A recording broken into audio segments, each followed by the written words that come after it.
केंद्रीय शिक्षा मंत्री रमेश पोखरियाल निशंक छात्रों के सवालों के जवाब दे रहे हैं। 12वीं कक्षा को लेकर जो भी देखा गया कि प्रमोट किया गया बच्चों को बिना एग्जाम के, तो उसको लेकर भी एक रूपरेखा तैयार की गई थी। उसके बाद कई तरह के सवाल भी थे, तो उनके जवाब भी डॉक्टर रमेश पोखरियाल निशंक दे रहे हैं।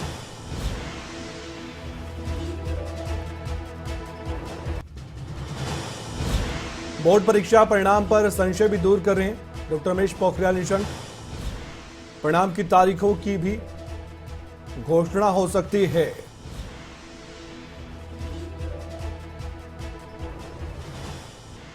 आ रहा था आपके बहुत सारे मेल और मेरे सोशल मीडिया पर मुझसे बात करने की इच्छा व्यक्त की जाती रही है। कुछ सवाल भी आपके मन में थे जिनका समाधान आपको मिल गया।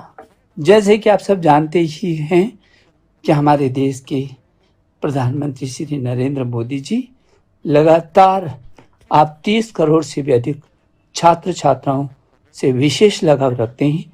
उन्होंने अपने निर्णय से आपका स्वास्थ्य और सुरक्षा के साथ आपका भविष्य, इन सब की चिंता करते हुए जिस तरीके से ऐतिहासिक मार्गदर्शन देकर 12वीं की परीक्षा को निरस्त करने का फैसला लिया, हम करोड़ों छात्र छात्राएं, अभिभावक और अध्यापकगण अपने प्रिय प्रधानमंत्री श्री नरेंद्र मोदी जी का हृदय से आभार प्रकट करते हैं।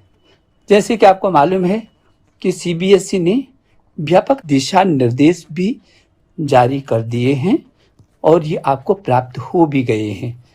सीबीएसई ने जो मूल्यांकन पद्धति तैयार की है, जिसमें सभी के साथ उनकी योग्यता प्रखरता के अनुरूप ही परिणाम प्राप्त होगा।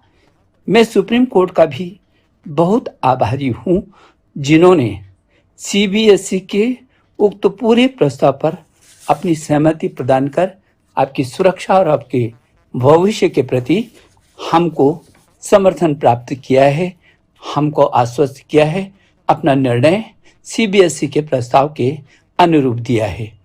मैं उन्हें यह आश्वस्त भी कर रहा हूं जिनके मन में अभी भी बहुत सारे सवाल हैं, आशंकाएं हैं। यदि आप इस मूल्यांकन से संतुष्ट नहीं होंगे तो आप उसकी चिंता मत करिए। आपके लिए हम वैकल्पिक परीक्षा करने के लिए पूरी तैयार हैं। जो भी छात्र लगता है कि नहीं, उसकी योग्यता के साथ न्याय नहीं हो रहा है, निश्चित उसकी योग्यता के साथ न्याय होगा और उसको परीक्षा का हम परिस्थिति जैसे ही आएंगी, उसमें अगस्त में हम उसकी परीक्षा को कराएंगे। इसलिए ये मन में किसी प्रकार की कोई आशंका की जरूरत नहीं है। मैं फिर दोहराना चाहता हूँ, क्योंकि मैं लगातार आपसे संवाद करता रहा हूँ, आपको विश्वास भी दिलाता रहा हूँ, और फिर दोहराना चाहता हूँ कि आपकी सुरक्षा और आपका स्वास्थ्य और आपका भविष्य, ये हमारी श्रेष्ठ प्राथमिकता है। आप मस्ती के साथ रहें। आपने एक योद्धा की तरह पूरी दुनिया में ये साबित कर दिया कि हिंदुस्तान के छात्र कहीं किसी से कभी पीछे नहीं रहे हैं। वो अपने भविष्य के प्रति चिंतित हैं और अपनी सुरक्षा के प्रति भी न केवल चिंतित हैं, बल्कि अपने परिवार को भी साथ लेकर के और अच्छे से इस महामारी का मुकाबला कर रहे हैं। मेरी शुभकामना।